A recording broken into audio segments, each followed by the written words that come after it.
كسبنا كسبنا. مبروك يا جدعان، مبروك والله، ولا في غيره يفرحني، ولا في هو النادي الاهلي والله العظيم. ال11 تخضع، ال11 تخضع. اخيرا. السنه اللي فاتت كانت صعبه يا جدعان، يعني الاهلي خسر في نهائي افريقيا، وليفربول خسر كنت بشجعه، مصر خسرت كاس افريقيا، مصر ما دخلتش كاس. حرام، ادونا حاجه يا جدعان. ال11 تخضع. وبعدين المره دي رؤوف خليف يقول لك ايه؟ الاهلي لو خسر هيبقى سادس مره. ليه ما فيش غيرنا؟ هو احنا زباين؟ لا، كفايه 5 نكسب ال6. طبعا يعني انا مش صعبان عليا غير الراجل اللي هو راح وداد، والراجل ده جاي من المانيا القمح يا جماعه. الراجل هيرجع ازاي دلوقتي؟ هيروح ازاي؟ على فكره ولا طياره هترضى تاخده، ولا تخليك عايش في المغرب. يلا، الغريب كمان ان فرجاني ساسي راح يشجع الوداد، وبن شرقي راح يشجع الوداد، والوداد كان بيلعب معاهم اوناجم وحميد حداد. ده انت في ايه؟ لا احنا كده ما كناش بنلعب الوداد، معلش. في ايه يا اخوانا؟ بس هي السبحه. الحاج حسام غالي كان قاعد بيدعي، بيقول يا رب يا عالي انصر الاهلي الغالي.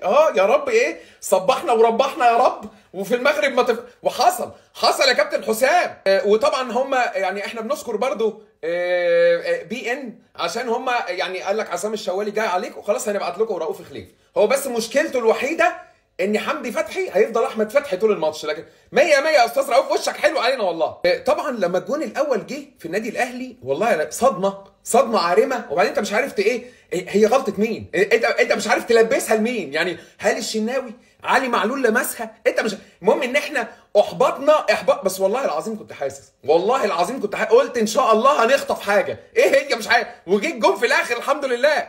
طبعا تسيمه الحكم بقى.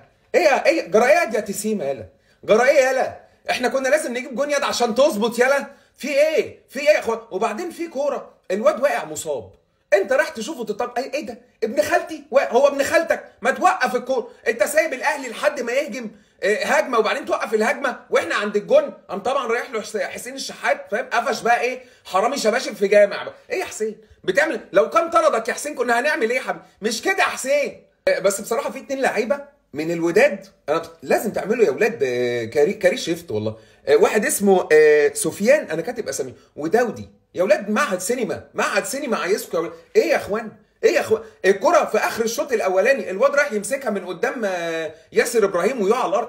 ما حدش لمسك، راح تمسك الكره وتقع. مش كده يعني، ضيع وقت، بس مش كده، مش بالطريقه دي. وبعدين حاجات غريبه بتحصل في تضييع الوقت، اللي هو مش ضيع وقت بس خليك ذكي. يعني مش العيال ما بتديش الكوره للاهلي، يعني لو كوره للاهلي ما حدش بيديها لهم ولا حد يعبره. عملوا شماريخ، بوظوا. يعني انا مش، واللعب وقف.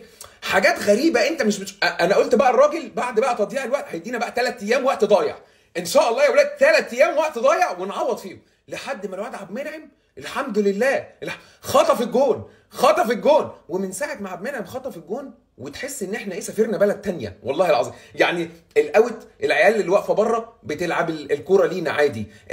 مفيش لعيب مثلا يقع على الارض، لا كله بيقوم. يعني تحس ان الملعب باللعيبه اتبدلوا والله. ايه اللي جرى لكم يا ولاد؟ اخيرا وليس اخيرا طبعا، ربنا يسامحك يا محمد يا شريف، ربنا يسامحك. ايه يا محمد شريف عايز ايه؟ ده في انفراده يعني دبل ميجر، يعني بروحين والله. عايز ايه يعني؟ الكره انت لعبتها خبطت في جون ورجعت لك تاني، وانت برضو مش انت في ايه؟ جرى ايه انت وعبد قادر؟